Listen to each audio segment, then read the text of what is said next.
we are late to the game. We have a package right here that we've been needing forever. You guys know, you just know, we've been needing this. Before we actually open this up, we're gonna go ahead and backtrack so you guys are up to date, just in case you don't know. You guys remember this? I'm grabbing this because it's dirty. I'm grabbing it with a towel. You remember this? A couple months ago, we were filming, and actually you guys haven't seen that video yet. I made a video about it ripping and breaking, but I've yet to release the video of it ripping. Like the video I was making when it ripped, you guys yet to see that. So that's the backside of the undershroud for the V1 Nismo. So my V1 Nismo owners, you guys know, I don't know why Nissan made it like that, but everything, and I've said this in the past, the front bumper is like, it's like a system that they have going on, right? You have the front bumper, and then you have like the, let me just show you. So you have the front bumper, right? And then you have this part right here, which is mad expensive for no reason. Literally, it goes back like that much from the front bumper. Again, my V1 Nismo owners, you guys know what I'm talking about. This piece right here, all it does is outline the front bumper. This is $800 for this plastic piece right here. That's why if you guys ever pay attention to some V1 Nismo owners, they don't have this because they, for whatever reason, crashed the bumper or whatever, and they just never bought this because it's $800, bro. It's for a plastic piece, and it's like it's literally like that far back in depth from the front bumper. But anyways, so you have the front bumper, then you have this piece right here, and then what connects to that piece right there is the undershroud. You guys might be able to see it. It's hanging because it's ripped, but the undershroud connects to that, and that is the whole system that runs the front bumper, right? Or helps it from, I guess, flying off, or like helps it stay in place. The thing is, like, if you don't have that undershroud, what's gonna happen is, let me walk over here again so I can show you what will happen. If you do not run that undershroud, this bumper right here will crease right in the middle. It will literally like just crease down. And I know because I've seen it twice. In this box right here, guys, we have the Z1 undershroud for the Nismo. I know I'm late to the game. Plenty of you guys have been telling me to get this. I know I've been needing this, it's just really expensive, but we finally have it in our possession. What makes this so significant is when you're doing an oil change on this car, you literally have to take off, I'm gonna be dramatic for a little bit. You have to take off like literally like 30 bolts, right? Not literally, but you gotta take off like 30 bolts just to do an oil change, bro. Unnecessary, right? It's so annoying. Like, I'm gonna be honest with you, there's times where I've procrastinated on doing oil changes just because I did not want to be bothered with the undershroud. Basically what this does is it fixes that, right? So it's like a 2-in-1. It fixes your issue with the plastic and it ripping or whatever. And it comes with a service panel, dog. No way. And it actually has service panel on it. No way. Basically what that means is, instead of taking off 30 bolts, you literally take off 2 bolts, boom, boom. You slide it off and boom, oil change. That is, I'm so excited.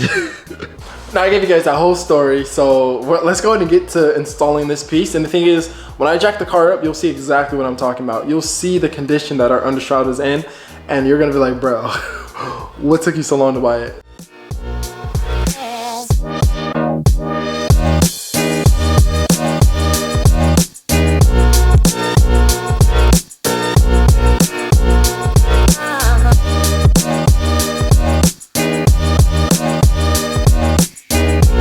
Obviously that's gonna be the main piece right there, right? And then we might have these mixed up, but one goes over there like that. This goes in the back like that. And then one piece goes over there like that. And that's how it sits. So just so you know what I'm talking about, this is the state of our under panel now. So you see that big old rip right there? Yeah, well actually there's two. There's 2 major rips that just, yeah, it's a whole catastrophe, right? And then if we scoop a little bit back, you can see the part that ripped right there. Hold on, let me see if I can turn the ISO a little bit up for you guys. You see where it ripped right there in the back, right next to the oil pan? Yeah, that's where that piece right there ripped off. And yeah, it just flaps. It's a whole mess under here.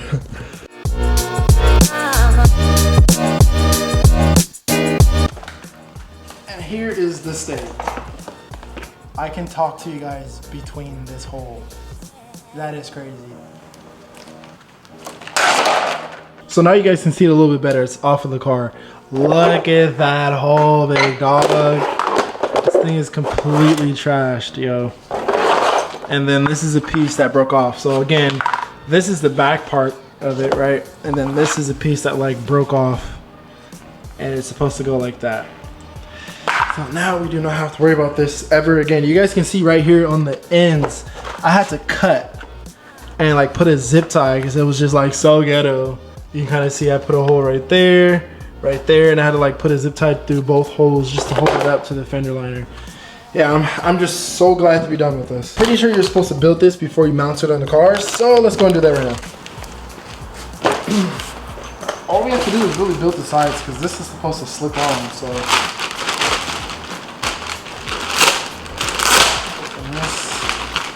How is it? I don't know. I have to go like this, right?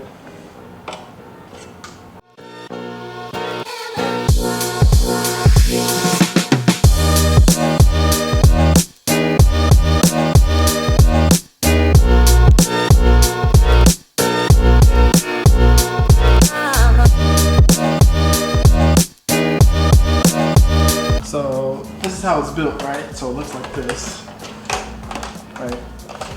It sits on the car like that. And then this is the service panel that slips in. Oh, almost dropped it. It slips in like this.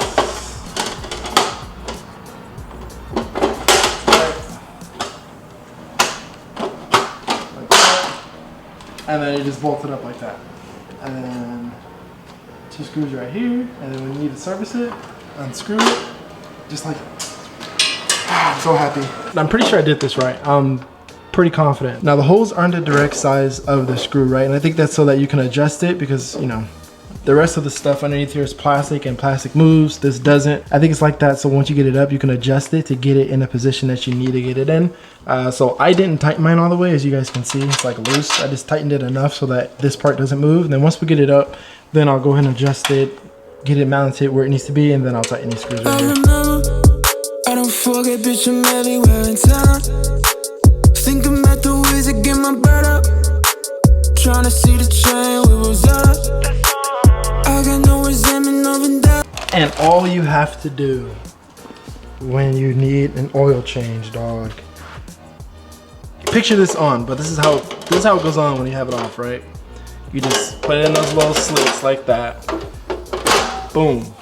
Pops on, you just screw it in, boom, boom, and you're freaking done, bro. Now imagine if you have to take it off. Oh, I need an oil change. Let me just take this tin off and this tin off, and let me just, boom. Oh my gosh, bro. I love this thing, bro. It's so sick. Something so simple is so sick. It's a work of art. A work of art. I also like how it has these vents right here. Again, I'm pretty sure it's meant to like bring air into the engine bay, but it's just All right, guys, wish me luck. I don't think it should be that difficult though, but fingers crossed, because things never go as planned.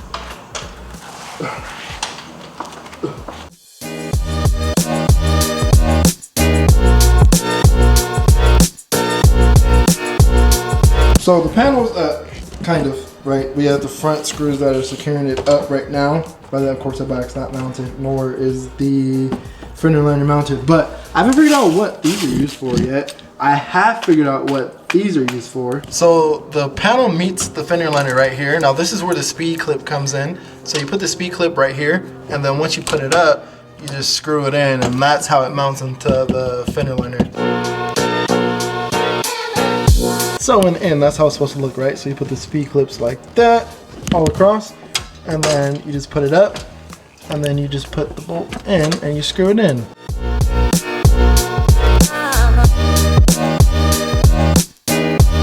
I gotta push this wheel out.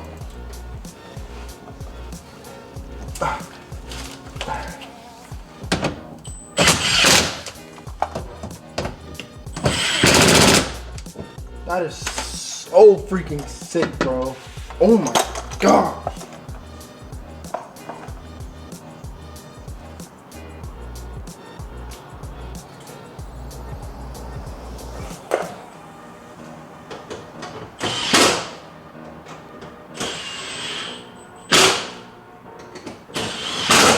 And just like that, we're all finished. So let me go ahead and show you guys what it looks like. Ooh, looks professional. No, so yeah, it's connected to the lip, right? Which is connected to the bumper. Like how it has this vent though, bro. That's so sick.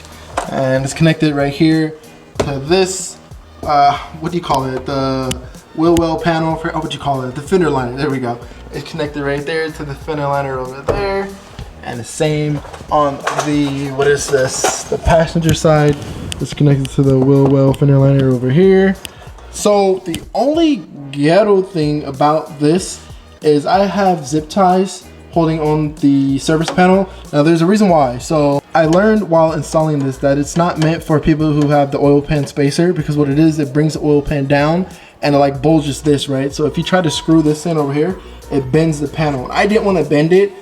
This was already secured as is. Like it really didn't need to be screwed in back here. The only reason why I did this, because obviously it's not screwed in up here. It's just kind of like slid on, I guess you could say. So I just put on, what do you call it?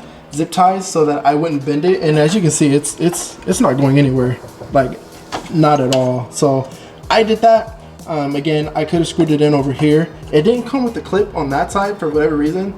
So if you have like your factory hardware, you could probably just use the factory clip if you don't have like a oil pan spacer. But again, I just zip tied it because it wasn't that big of a deal. Because once I need an oil change, all I gotta do is just clip, unslide it, and my oil filter's over here, and then the oil drains over here. So this thing is solid, bro. It's not going anywhere. Even the bumper, it's like it's on there. So all we have to do is just lower this car, go on a test drive, and we're done.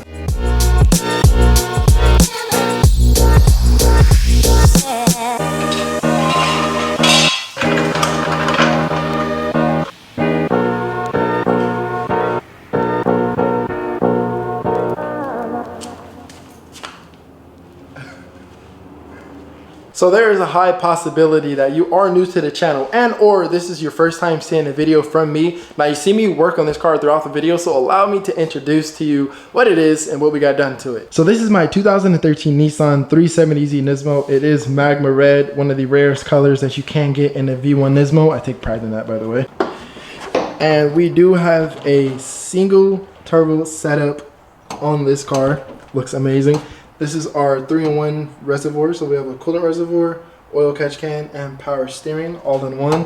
Now there's a lot done to this car that you can't see. Pretty much everything that you see we did ourselves. Like for example, we did a full fuel setup on here. So we have aftermarket injectors, fuel pump, we have a return system, we have new fuel rails. Only reason why we did that is because we have a top mount single turbo kit on here. And if you know, the stock fuel regulator sits like right there, way too close to the actual downpipe and the turbo itself. So our fuel regulator is actually right back there. Our boost solenoid is actually right there. And I think that's pretty much it as far as the engine bay goes, right? We have our intercooler. I'm pretty sure you guys saw that during the video. Aftermarket steering wheel, detachable, looks amazing. And our exhaust, we do have a full exhaust on this car. It is valve control, looks amazing as you can see. All right, now let's go ahead and hop in here and I'll show you guys what a cold start sounds like.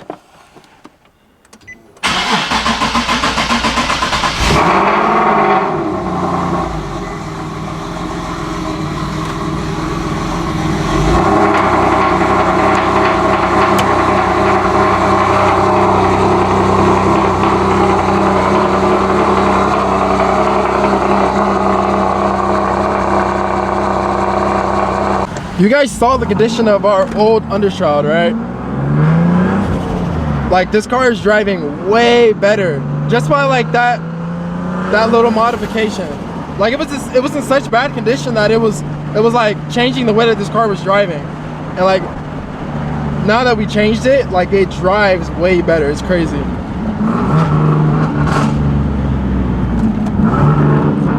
I love these downshifts.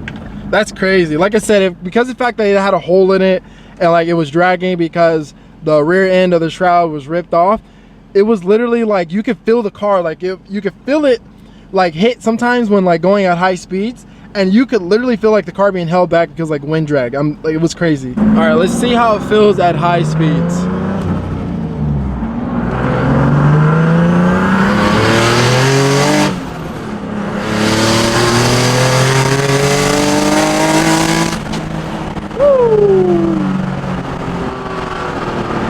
Wow.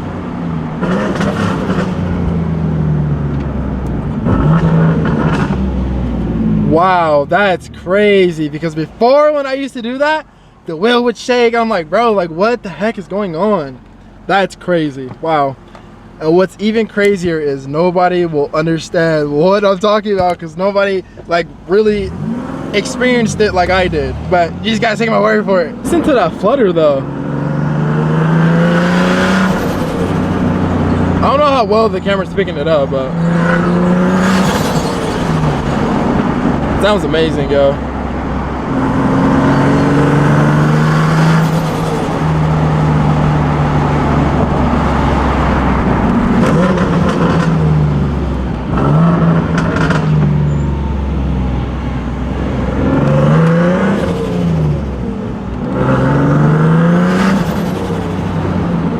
So I'll tell you guys this, there is nothing, and I know that you can relate, there is nothing like getting done working on your car and then coming inside to a mill. Yo. Whoa. Who knew I would make it this far? They hated, they never believed me. Yeah, I would never drop the ball, I know I make it look easy. Yeah. Mayweather with the defense. I don't care what a critic gotta say, I got them picking up the pieces. That to me, you really playing with your life. I'm about to come and run it all back. I'm the new era, about to snap back. You ain't fitting for it, cause you all cap like.